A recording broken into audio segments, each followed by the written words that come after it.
Kain tayo. Kain tayo!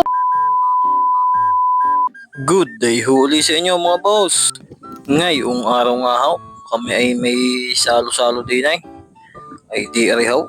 Kami magdidikit ng kuya ng apoy at arihoy pagsasaingan ay di arihaw.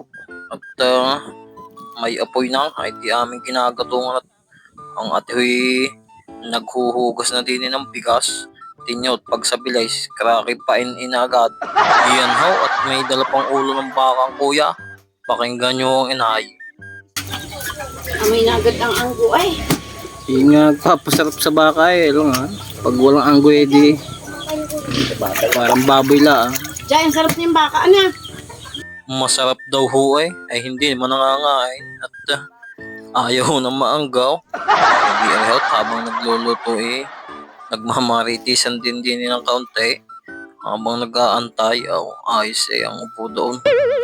Ay di rin nga ho, niluluto na ng kuya ang palagitik na baboy na mahanghang. Tingnan nyo't luto na rin bago ho ang iba na rin. Ari yung mga pinag-order na pagkain ang sarap. Wow! Ay di kami sadyang din yung mga pasal na at gawa nung hindi nga sadyang nag-almusal at naantay nga rin. Ayan ho, talagang nilanta ka na. Ayan, magandami.